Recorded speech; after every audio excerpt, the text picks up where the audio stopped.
بسم الله الرحمن الرحيم.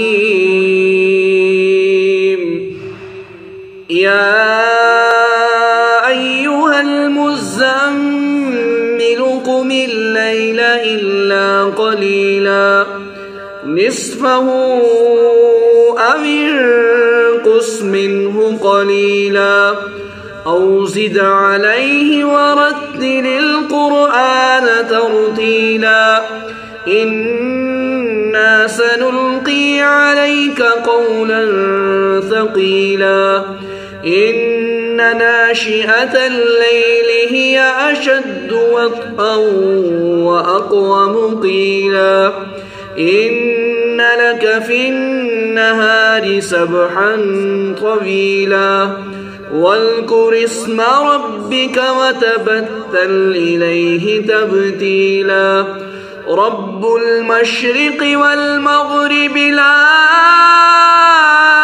إله إلا هو فاتخذه وكيلا واصبر على ما يقولون واهجرهم هجرا جميلا وذرني والمكذبين أولي النعمة ومهلهم قليلا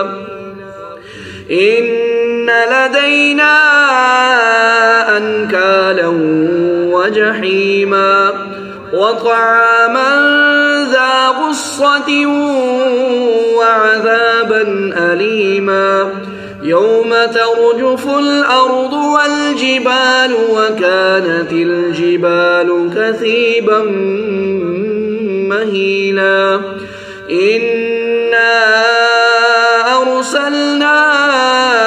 إليكم رسولا شاهدا عليكم كما أرسلنا إلى فرعون رسولا فعصى فرعون الرسول فأخذناه أخذا وبيلا فكيف تتقون إن كفرتم يوما يجعل البلدان شيبا السماء